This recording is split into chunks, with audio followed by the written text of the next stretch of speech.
اور اپنے ساتھ والوں اپنا جو سماج ہے جس معاشرے میں آپ رہتے ہیں اس کے لیے بھی بہتری لائی جائے. تو وہ جو بنیادی مقصد تعلیم کا جو ہے جس کی وجہ سے دنیا بھر کے تعلیمی نظام بنے, یونیورسٹیاں بنیں,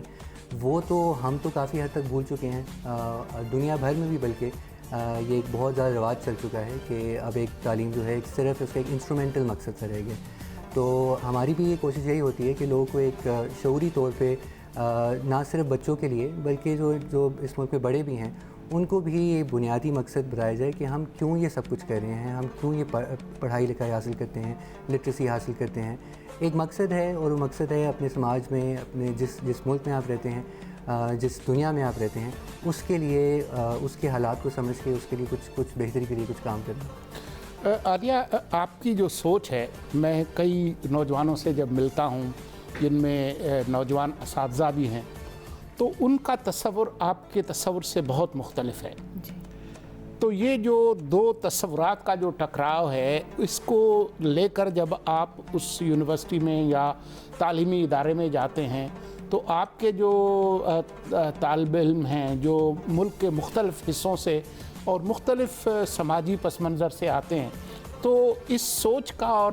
ان کی جو خواہشات ہیں اس میں پھر ٹکراؤ تو ناگزیر ہوگا. مجھے نہیں لگتا کہ یہ ٹکراؤ ہے, مجھے بلکہ یہ لگتا ہے کہ بیشتر لوگ سماج میں اور تعلیمی اداروں میں بھی ایک ہی طرح کی خواہش رکھتے ہیں. جو فرق ہے وہ یہ کہ بیشتر لوگ خوف زدہ ہو جاتے ہیں,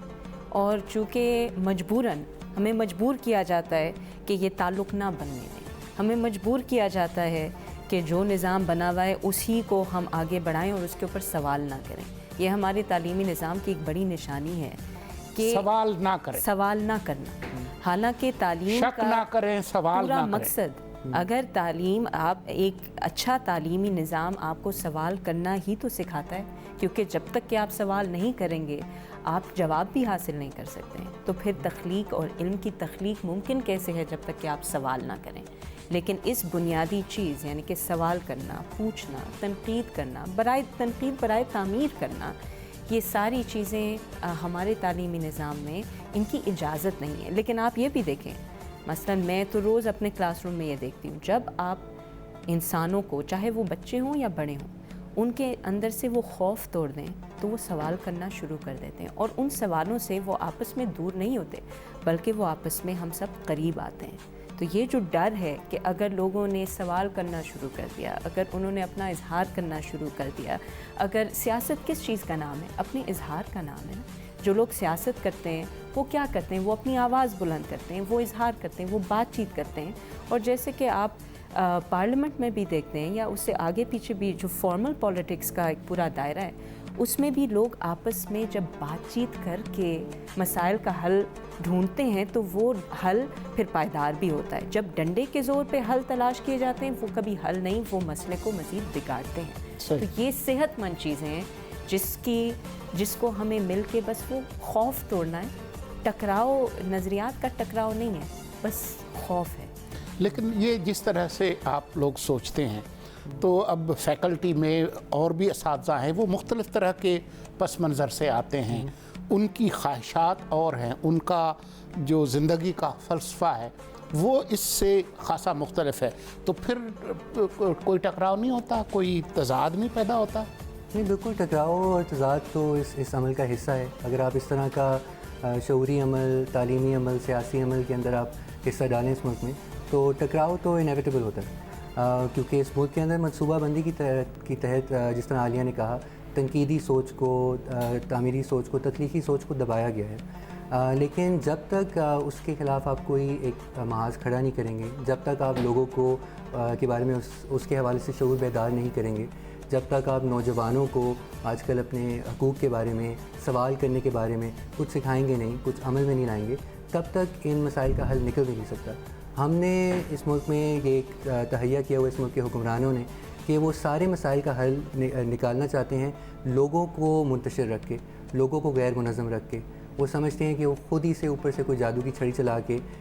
معیشت کو بھی ٹھیک کر دیں گے, سماج کو بھی ٹھیک کر دیں گے, کرپشن بھی ختم کر دیں گے. جبکہ یہ کوئی بھی کام تب تک نہیں ہو سکتا جب آپ کی جو عام عوام ہیں, جب آپ کی جو اکثریت ہیں, جو نوجوان ہیں, وہ سوال کرنے کی صلاحیت نہ رکھتی ہوں، وہ کچھ عمل کرنے کی صلاحیت نہ رکھتی ہوں، وہ کچھ نہ کچھ منظم نہ ہوں، وہ کچھ اپنے علاقائی سطح کے، یونیورسٹیوں کی سطح پہ، محلوں کی سطح کے اوپر کچھ نہ کچھ اپنے مسائل کا خود سے حل سوچنے، سمجھنے اور اس پر عمل کرنے کی صلاحیت نہ رکھتے ہوں. تو ہم سمجھتے ہیں جب تک یہ نہیں ہوگا، جب تک عوام خود منظم نہیں ہوگی، سوال نہیں کرے گی، تب تک کوئی بھی بڑا مسئلہ آ کے ہمارے مسائل کا حل نہیں نکال سکتا. ہم ایک مختصر وقفہ لیتے ہیں. وقفے کے بعد جب ہم آئیں گے تو عمار رشید سے اچھے گیت سنیں گے. ایک وقفے کے بعد. وقفے کے بعد ایک بار پھر خوش آمدید. وقفے سے پہلے میں نے آپ کو بتایا کہ عمار رشید سے ہم کچھ گیت سنیں گے. عمار رشید جو استاد بھی ہیں، جو سماجی سرگرمیوں میں بھی حصہ لیتے ہیں، سیاست میں بھی حصہ لیتے ہیں، لیکن وہ گاتے بھی ہیں اور بجاتے بھی ہیں. عمار، یہ ساری چیزیں کیسے ممکن ہیں کہ بندہ پڑھاتا بھی ہو، سیاست بھی کرتا ہو اور لوگوں میں سماجی شعور بڑھانے کی بات بھی کرتا ہو، اور پھر یہ میوزک، ان کا آپس میں کوئی تعلق ہے؟ ہمارے نزدیک تو یہ ساری چیزیں جڑی ہوئی ہیں. جس طرح عالیہ نے بھی ذکر کیا کہ عمل کے بغیر تعلیم بھی فزودہ ہے، ادھوری ہے. اور ہم سمجھتے ہیں کہ جہاں تک عمل کا تعلق ہے، سیاسی عمل کا تعلق، تو اس کے اندر جب تک فن نہیں ہوگا، جب تک پوئٹری نہیں ہوگی، شاعری نہیں ہوگی، جب تک موسیقی نہیں ہوگی، تو وہ بھی ایک طرح سے ادھوری ہی رہ جاتی ہے، صرف نعرے بازی تک اور ایک دوسرے کی لان تان کرنے تک ہی محدود رہ جاتی ہے. تو ہم تو کوشش کرتے ہیں، ہم جتنی بھی اپنا سیاسی عمل کرتے ہیں اس کے اندر ہم شاعری بھی استعمال کریں، موسیقی بھی استعمال کریں، لوگوں کو بتائیں کہ صرف جو لین دین والی جو بات چیت ہوتی ہے، وسائل تک کی جو بات ہے، اس سے آگے بھی کوئی انسان کی ضروریات ہوتی ہیں، انسان کی روح کی، انسان کی نفسیات کی، جو ہمیں اور طریقے سے بھی پوری کرنی ہوں گی. تو جو روحانی ضروریات ہیں ان میں شاعری بھی ہے اور موسیقی بھی ہے. فیض صاحب کو آپ پسند کرتے ہیں، ان کی شاعری کا اکثر آپ ذکر بھی کرتے ہیں. تو ان کی ایک بہت مشہور نظم ہے انتصاب، اگر آپ مجھے سنا سکیں. اور کیونکہ وہ لوگوں کے بارے میں ہے اور زندگی کے ان تمام کرداروں کے بارے میں ہے جس کا ہم اکثر ذکر کرتے ہیں. بالکل. زرد پتوں کا بن جو میرا دیس ہے،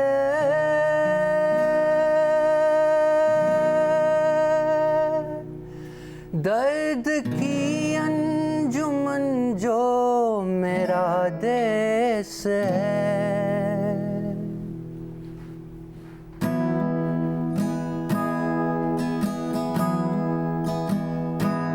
زرد پتوں کا بن جو میرا دیس ہے،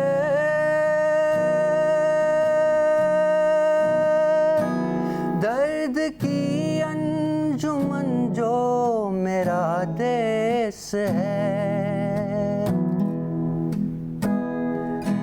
لڑکوں کی افسردہ جانوں کے نام، کرم خوردہ دلوں اور زبانوں کے نام، پوسٹ مینوں کے نام، ٹانگے والوں کے نام، ریل بانوں کے نام، کارخانوں کے بھوکے جیالوں کے نام، ان دکھی ماؤں کے نام، ان دکھی ماؤں کے نام، ان دکھی ماؤں کے نام، ان دکھی ماؤں کے نام، رات میں جن کے بچے بے لگتے ہیں اور نیند کی مار کھائے ہوئے بازوؤں سے سنبھلتے نہیں، دکھ بتاتے نہیں، منتوں زاریوں سے بہلتے نہیں، ان اسیروں کے نام، ان اسیروں کے نام، ان اسیروں کے نام، ان اسیروں کے نام، جن کے سینے پہ فردا کے شب تاب گوہر، قید خانوں کی شوریدہ راتوں کے سر سر میں جل جل کے انجم نما ہو گئے، آنے والے دنوں کے سفیروں کے نام، زرد پتوں کا بنجو میرا دیس ہے،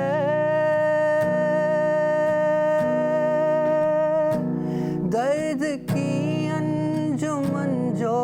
میرا دیس ہے۔ واہ، بہت خوبصورت۔ حالانکہ بظاہر اس میں کافی دکھ ہیں جی، لیکن وہ بات یہ ہے کہ جب دکھوں کا ذکر کریں گے تبھی ان پہ قابو پائیں گے اور اس سے خوشیاں آئیں گی۔ فیض صاحب کی بڑی خوبصورت نظم ہے، لیکن اس سے ان کی جو کمٹمنٹ ہے، جو وابستگی ہے عوام کے تمام حصوں کے ساتھ، بے شک وہ ایک طرح سے ظاہر ہوتی ہے۔ اور آج کے دن بھی جب لوگ قربانی کر رہے ہیں، بہت سے لوگ ہیں جو جدید جو سہولتیں آئی ہیں، جی ریفریجریٹرس ہیں، فلاں ہیں، تو وہ جی قربانی ہوئی بھی تو وہ انہوں نے اپنے فریزر بھر لیے ہیں، یا جو اچھے جو گوشت ہے وہ انہوں نے اپنے لیے یا اپنے دوستوں کے لیے رکھ لیا ہے۔ تو اس حوالے سے اس کی ایک اپنے طور پر اہمیت ہے بے شک۔ قربانی کے حوالے سے۔ تو بہت ہی خوبصورت نظم فیض صاحب کی آپ نے سنائی۔ آپ مجھے یہ بتائیں کہ جو یونیورسٹی میں جو ماحول ہے اس میں کافی علاقوں سے لوگ آتے ہوں گے، پاکستان کے مختلف حصوں سے۔ اب جیسے جو جینڈر اسٹڈیز ہے تو اس میں جو لڑکے لڑکیاں ہیں ان کی ہے دلچسپی، وہ سوال کرتے؟ جی بالکل، تمام علاقوں سے لوگ آتے ہیں، اس چونکہ فیڈرل یونیورسٹی ہے اور یہ اس کی بلکہ سب سے بڑی میں سمجھتی ہوں خوبصورتی بھی اسی ایک پہلو سے آتی ہے۔ اور جینڈر اسٹڈیز ہو یا کوئی بھی شعبہ ہو، میں نے اور بھی شعبوں میں پڑھایا ہے، اصل چیز یہ ہے کہ کیا جو ہم کلاس روم میں پڑھا رہے ہوتے ہیں، کیا ان نوجوانوں کی زندگی کے ساتھ اس تعلیم کا کوئی تعلق ہے، یا ہم بطور استاد وہ تعلق بنا پاتے ہیں یا نہیں۔ عام طور پہ ہمیں جو نصاب پڑھایا جاتا ہے وہ ہماری روزمرہ کی زندگی یا ہمارے ارد گرد کے حقائق سے بالکل کٹا ہوا ہوتا ہے، جس کی وجہ سے بظاہر یہ لگتا ہے کہ طالب علم ڈسکنیکٹ ہے، بالکل ڈسکنیکٹ ہے، اور بظاہر یہ لگتا ہے کہ طالب علم کے اندر نقص ہے کہ وہ یاد نہیں کر پا رہا، یا وہ اس کی سمجھ میں کوئی کمزوری ہے یا کوئی مسئلہ ہے۔ لیکن جب ہم اگر تھوڑا سا غور کریں تو مسئلہ تو ہمارے نصاب کے اندر ہے۔ ہمارے نصاب کے اندر بیشتر علاقوں سے تعلق رکھنے والوں کی تاریخ، ان کا کلچر، ان کے نام، ان کے اپنی زندگی کے حقائق، ان کا جغرافیہ تک بھی اگر یا تو اس کا وجود ہی نہ ہو یا اگر غلط بیانی پر مبنی ہو تو ظاہر ہے ان طالب علموں کو دلچسپی بھی نہیں ہوگی، وہ زبردستی تو کر لیں گے، لیکن جو کام آپ زبردستی کرتے ہیں آپ کبھی بھی اس میں مہارت حاصل نہیں کر پاتے۔ اور جو آپ نے وہ قربانی والی بات بھی کی، حقیقت تو یہ ہے کہ ہم نے ایک اور بھی ایک روایت سی قائم کر لی ہے کہ آپ سال میں 1 یا 2 بار قربانی کر کے آپ اپنے باقی پورے سال کے عرصے میں آپ چیزیں اکٹھی کرتے رہیں، آپ وہ لالچ کی بنیاد پہ ایک طرف دولت اور تمام چیزیں اکٹھی کرتے چلے جائیں، اور پھر اپنی ضمیر کو تھوڑا سا ہلکا کرنے کے لیے ہم سال میں 1 یا 2 بار اپنی ایک طرح سے جان چھڑانے یا اپنے گناہوں کو پاک کرنے یا صاف کرنے کی جو کوشش کرتے ہیں، یہ ہمارا مذہب بھی ہمیں یہ نہیں بتاتا، اور نہ ہی ہمارا ضمیر اس میں مطمئن ہونا چاہیے، بلکہ یہ ایک علامت ہے کہ ہمیں کس طرح کا سماج اور کس طرح کے انسان کی بننے کی ضرورت ہے، جو کہ صرف سال میں ایک دفعہ یہ نہ کرے، بلکہ اس کی پوری طرز زندگی ہے وہ ہمارا روزمرہ ہی شیئرنگ کے اوپر، تقسیم کے اوپر، برابری کے اوپر مبنی جب تک نہیں ہوگا، اس وقت تک ہم ان دکھوں سے اور ان مصیبتوں سے جان نہیں چھڑا سکیں گے۔ ہم ایک مختصر وقفہ لیتے ہیں، ابھی واپس آتے ہیں۔ وقفے کے بعد ایک بار پھر خوش آمدید۔ ہم عید کے اس پرمسرت موقع پر گفتگو کر رہے ہیں دو نوجوانوں سے، عمار رشید اور عالیہ امیر علی سے۔ عمار، ابھی جب ہم بات کر رہے تھے گیتوں کی اور امید کی، تو مجھے یاد آیا کہ آپ ایک بہت ہی خوبصورت شاعری ہے فیض صاحب کی، امید سحر، وہ بھی گاتے ہیں۔ تو جب یہ گیتوں کا موسم چل نکلا ہے تو کیوں نہ آپ سے درخواست کریں کہ وہ ہمیں سنا دیں۔ ضرور۔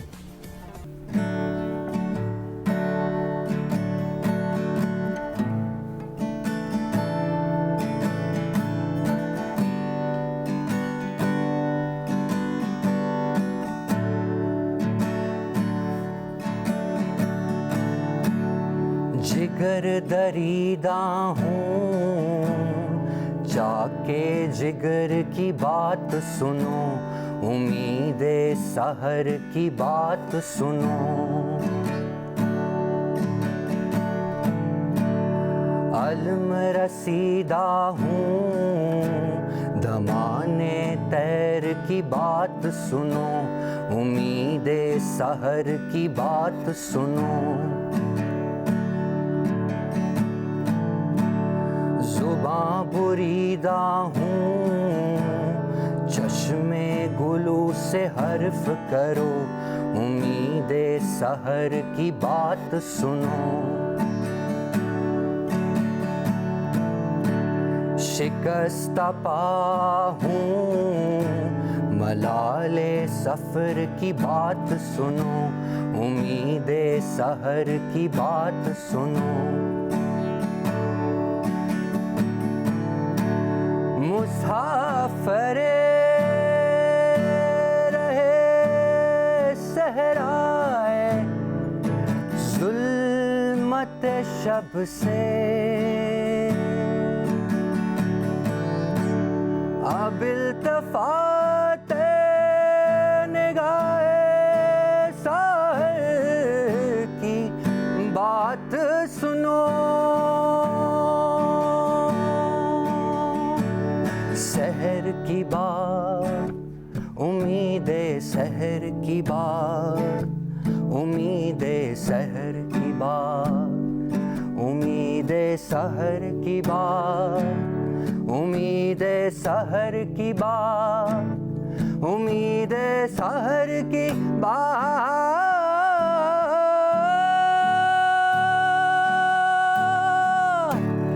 جگر دریدہ ہوں، جا کے جگر کی بات سنو، امید سحر کی بات سنو، علم رسیدہ ہوں، دمان طیر کی بات سنو، امید سحر کی بات سنو، زباں بریدہ ہوں، چشم گلو سے حرف کرو، امید سحر کی بات سنو،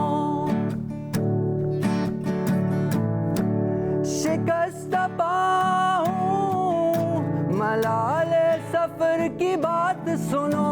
امید سحر کی بات سنو، امید سحر کی بات سنو، امید سحر کی بات سنو، امید سحر کی بات سنو۔